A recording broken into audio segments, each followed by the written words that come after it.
The problem isn't just that government used taxpayer money to rescue Wall Street banks. The problem is that the government helped cause this crisis in the first place.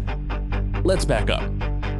The Community Reinvestment Act, passed by Congress in 1977, began as an attempt to reduce discriminatory credit practices against low-income neighborhoods. Unfortunately, as it was expanded over the decades, it began to be used by politicians as a way to artificially boost the number of homeowners during their tenure so that they could say, "Look, under me, the economy is doing well."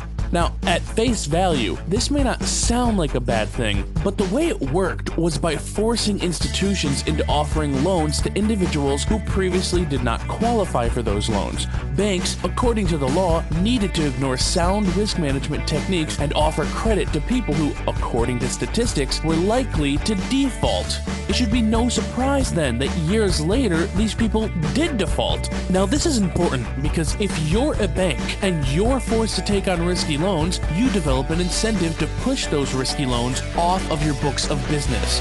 This is why banks would sell their home loans in droves to investment firms who would then package them up and sell pieces of them out to investors as if they were valuable. And they were valuable for quite a long time because it takes a long time for these pending foreclosures to become a big problem. And so yes, banks did increase the number of CRA loans offered, and yes, that did entail relaxing their lending standards, but they didn't do this to be predatory. They did this to avoid regulatory discipline.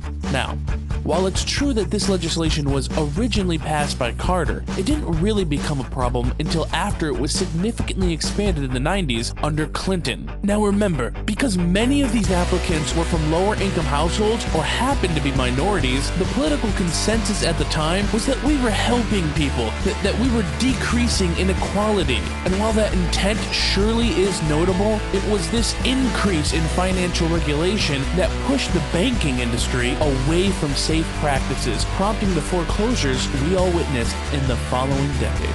The 2008 housing crisis, which sparked the following recession, is therefore the fault of government, not capitalism.